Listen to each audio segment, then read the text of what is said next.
Hold up. Choosing the right pulleys for your setup might be more important than you think, so stay tuned.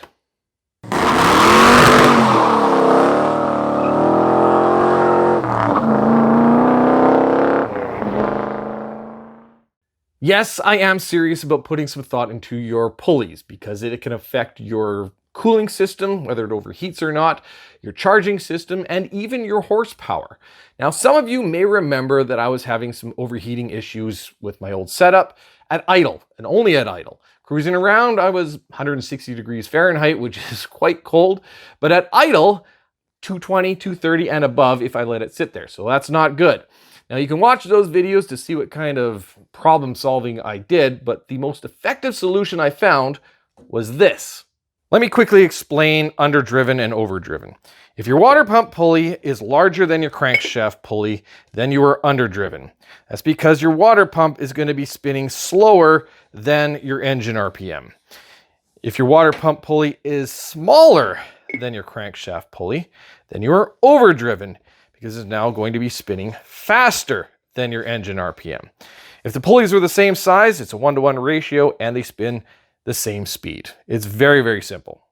If you run a mechanical fan, by having underdrive pulleys, you're going to slow down the rotation of the fan, thus increasing horsepower. Now, Engine Masters and other journalists have done dyno tests on this, and you can see power losses of 30 or more horsepower. And those losses come from the parasitic losses of turning the heavy fan, as well as the aerodynamic drag of the wind resistance when it's rotating as well.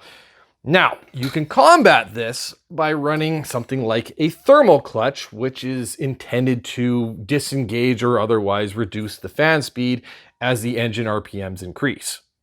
My old setup, I had March underdrive pulleys with a 6¼ inch water pump pulley and a 5½ inch crankshaft pulley for a 12% underdrive. I then switched to a 7-inch crankshaft pulley for a 12% overdrive, and that fixed my overheating problems at idle. And that's because the water pump in the fan was spinning 200 RPM faster than it was at idle. Everything was good, except the damn noise was so loud at just 3,000 RPM, it sounded like a jet engine. It was unbearable, so I switched back to the 5½ inch pulley and I just dealt with it.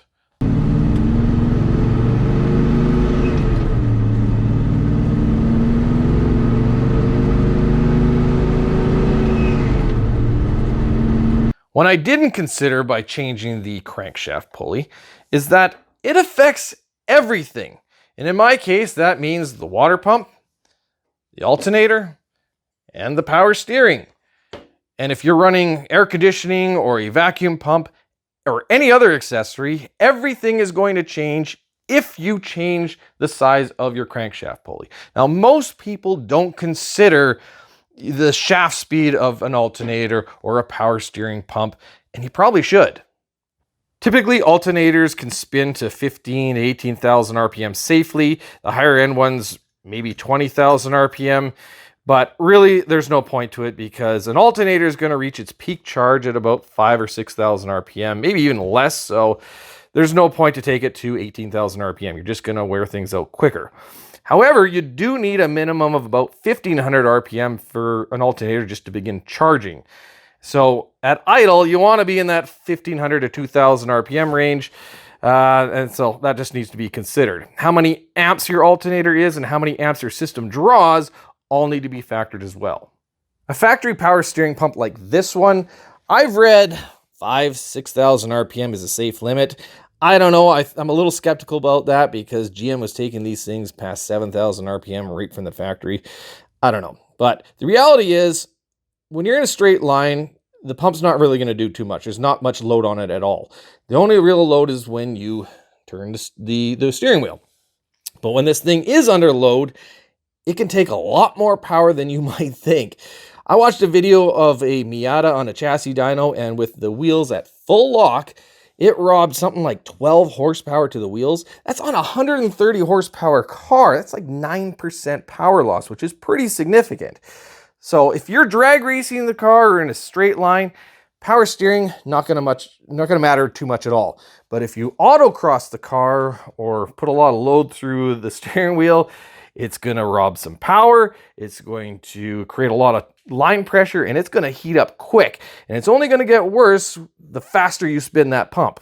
My baseline setup had a 5.5-inch crankshaft pulley, a 6.25-inch water pump pulley, a 5.75-inch power steering pump pulley, and a 2.625-inch alternator pulley. Let's look at the numbers so you can see just how much things change. First, I want to show you the factory GM LS6 454 setup. 6.75-inch crankshaft pulley with a 6.25-inch water pump pulley means it was overdriven by 8% from the factory. Roughly 900 RPM water pump and fan speed at idle, but at 6,500 RPM redline, a fixed mechanical fan would spin at 7,000 RPM. And look at the power steering, 7,600 RPM. This is why I'm a little skeptical about this supposed 5,000 or 6,000 RPM limit. The air conditioning cars had a larger 7 5/8 pulley, which means the water pump was now 22% overdriven. 1,000 RPM fan speeds at idle, 8,600 RPM on the power steering at redline, yikes, and over 15,500 RPM on the alternator. Now, I like to believe the GM engineers knew what they were doing back in the day, but do what you want with this information. Idling at 850 RPM, my water pump and engine fan were turning basically 750 RPM. The alternator was charging by spinning at 1,781 RPM, and my power steering was just over 800 RPM. Cruising at 2,500, everything was happy as can be, quiet, running great. Red line at 5,500, my fan was spinning at a modest 4,840 RPM, even lower with the thermal clutch. Power steering was just 5,261 RPM, and my alternator was a comfortable 11,524 RPM. Now, if I kept this setup on the new engine build at 6,200 RPM, everything kind of goes up a little bit, but I mean, it's still not too bad. When I changed to the 7-inch crankshaft pulley, while the water pump and fan was spinning at a helpful 950 RPM at idle, at 5,500, I was now over 6,100 for the mechanical fan. A little bit less with the thermal clutch, but either way, it was robbing a little bit more power. The power steering was a supposedly dangerous 6,700 RPM, and the alternator was close to the low end limit of 14,667 RPM. With a 6,200 RPM redline, things are starting to get a little uncomfortable. The math is very, very easy. You take your crankshaft pulley diameter, you divide that by your accessory pulley diameter, and by accessory, I mean water pump, alternator, power steering pump, whatever. Then you times that by your engine RPM, and that equals how fast the accessory shaft RPM is, assuming 0% belt slippage. For us muscle car guys, when you go shopping for pulleys, there are two main brands. March Performance, which is a premium name, premium product. They've been in the business for decades. And then there's CVF Racing, which not nearly as well known, but again, a good quality product at a very reasonable price. I probably went through 15 combinations of pulleys until I landed on a combination that I felt was going to work for me. I ended up going with March Performance Kit 7630. It is an Underdrive pulley kit, and you're probably thinking, what the hell is wrong with him? He had overheating issues with the last Underdrive pulley kit, and you're right. But I do have some ideas and solutions that are being put in place to hopefully fix that cooling issue that I had. So you'll see that in a future video. Anyhow, these pulleys, beautiful. You can see they are aluminum and they have a clear coat on them, so hopefully nice and durable. The water pump pulley is 6.25 inches. Crankshaft pulley is 5.75 inches. And the alternator pulley is 2.75 inches. And that is a two-piece. You can see this is how it looks when you bolt it on, and this is just a decorative cover if you so choose. That is your kit. This is extra. This is the power steering pump pulley, part number 623, and it is 5.91 inches. Surprisingly, everything is actually relatively lightweight. They're, in some cases, lighter than the V-groove pulleys that I had before. However, this guy, it's actually pretty bulky, 607 grams. I think March Performance could have cut some weight down by machining that out, or maybe around here, whatever, but I guess that would probably increase the cost with the extra machine work, but it does look good. You probably noticed that these are a 6-rib pulley and not a V-groove. And no, I am not doing a serpentine setup. So why 6 ribs? Well, let me show you. I don't know if you'll be able to see that, but look at the wear that I have in these V-grooves. Like, that's looking pretty chewed up. And obviously this is the aluminum pulley, which is a soft metal, but this is a steel pulley off the alternator. It's not even that old, and even that is starting to get some wear in it. And the original GM power steering pump, same thing. I'm starting to see wear, and if I had a lathe, maybe I would try to fix that, but I don't. So it was new pulleys, and I don't want any belt slippage. I have a 150 amp alternator, and I don't want any slippage on that. And obviously a 6-rib pulley is going to have a lot more grip on the belt. Was it the belt that caused this amount of wear? Maybe. It's not impossible, but I didn't want to risk it, so I went with the 6-rib. If you decided that you want to go with a 6-rib pulley setup, the pulley diameters are not the same in the 6-rib as they are on the V-groove. Why is that? Don't ask me. With an 850 RPM idle, I'll see a slightly faster 782 RPM fan and water pump speed. Power steering and alternator speeds are nearly identical as they were before. And if I continue to have overheating issues at idle, I can always switch to a 5.25-inch water pump pulley, which will up the speeds to 931 RPM, and I suspect I would see a similar result as I did before. Now that you get the math and the theory, let's install this engine jewelry.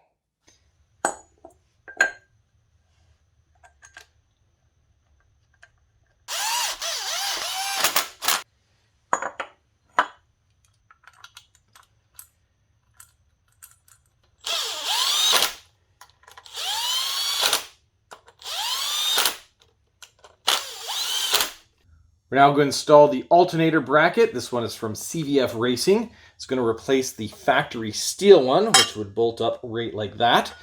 This one now bolts in down low like this. There's a couple of advantages to going to an aftermarket one like this.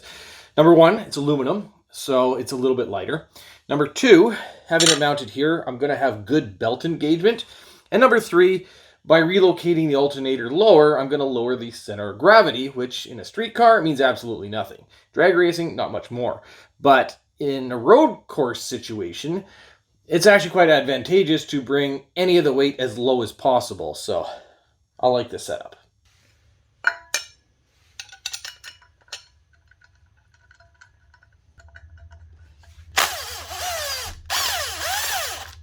The alternator. This is a 150 amp alternator from Performance World.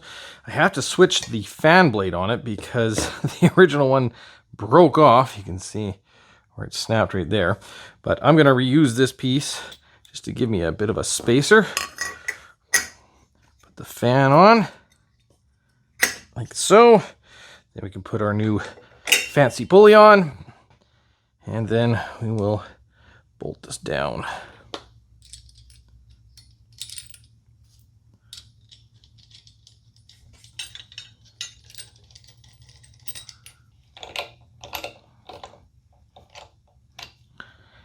Okay.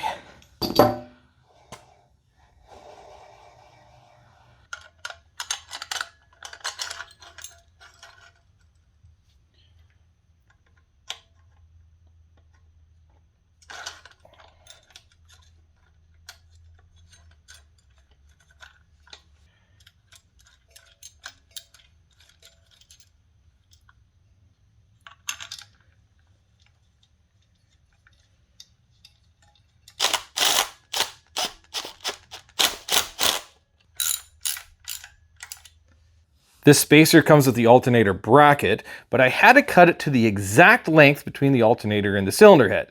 To get this measurement, I bolted on the bracket, torqued it down, then I measured from the back of the bracket to the face of the cylinder head, and then I subtracted the width of the alternator, and that leaves me with the exact distance in between, and then I just cut it to length. This bolt right here, you'll see I have a washer. That's because the bolt is too long. Now, this bracket does have a recession in it, and I can't find a washer small enough to go in there, not even a lock washer, so I'm going to have to just cut this to length a little bit. Pulley alignment is pretty darn critical. You want everything to be in line, otherwise you can start throwing belts and maybe even breaking them. So We want to make sure that everything is as close to perfect as we can get it. Now to check that, I designed and 3D printed this little template. I put it over the water pump pulley like so. You can see there's no movement, really. It's nice and square. And I just roll it over, and we want it to see how it goes with the crank pulley first. If I get in there, it's hard to show the camera, but if you can see that, it's a little bit off. There's a little bit of a gap on the left side there, and it's probably a 1/16 of an inch maybe. So that would mean that the water pump pulley would have to come out about a 32nd of an inch. However, if I go the other way and we check the alignment with the alternator, you'll see that that is pretty much perfect. Like, that is dead on. So is it worth it for me to fiddle around with all of these over a 32nd of an inch? I don't know. I think I might just try it and see how we do. What do you guys think? To get a belt measurement, I have read that some suggest you push your alternator all the way in and then you get a measurement from there. I don't agree with that, because you need to have your alternator pushed all the way in, or enough that you can get your belt around your pulleys. And if your alternator's bottomed out to the minimum, you have nowhere to go. It's not going to work. So I like to go about halfway, but I also like to make sure that any connections on the back of my alternator or any kind of spaces in here, I have enough clearance. And I've looked around and it looks like halfway works for me. To measure, I use wire. I don't recommend string because it stretches, and I also don't recommend any kind of wire that's twisted. This is just some 12 gauge wire. So we'll go around. If you have ribbed pulleys like I do, you want to make sure you're on the same rib for every pulley. Otherwise it's going to be on an angle. Don't want that. Go up there. Make sure it's nice and tight. And mark it off. Now, I've already done this. This is just a demonstration. But I have found that mine comes to about 42 inches. So I ended up getting a Continental 4060420 belt. Belts actually matter when it comes to March pulleys. If you call them, they'll recommend Continental or Dayco. If you get a Gates, apparently that is too abrasive and it can wear out your pulleys, which makes me wonder if I had a Gates pulley or a Gates belt before. Here's our belt. I'll push that all the way in. You'll see. Boy, look how easy that was. Pull it out. Tighten that up a bit. When it's in the car, I will tighten this to the correct tension, but for now, this will do. Man, those look so good. I am very happy with my March Performance pulleys. I'm also very happy with this bracket right there. Everything looks great. Definitely a little more blinged up, but not too much. Very classy and tasteful. I did notice that my lower rad hose, there is not a lot of clearance right there. That might be 3/8 of an inch or so. So I may have to do a little bit of clearancing on this bracket to get a rad hose on, but I'll check that another day. Now, you're probably wondering, what about the power steering pulley? Well, my power steering pump is still plumbed into the steering box, and even though I could disconnect it and take it out, I don't want to deal with all the fluid loss and all that mess and whatever. So this is something I'm going to do when the engine is in the car. Certainly it's going to be a little bit more difficult, but I am sure it is manageable. Now, I wish the March power steering pulley had this nut kind of machined into the pulley, just like the factory one. That is helpful when you're tightening or loosening the nut off right here. But I did notice there is these holes right here that have threads in them, and I guess I could probably use that to aid with tightening that nut. We'll find out when the time comes. Who would imagine pulleys actually require a little bit of thought? So I hope this video could help some of you out there. Otherwise, what do you think of the setup? I think it looks great. I'm very happy with it. So I'm really looking forward to seeing how it performs when the engine is running in the car. And we're one step closer to that. So if you guys like the video, hit the thumbs up, subscribe for more videos, and as always, thanks for watching.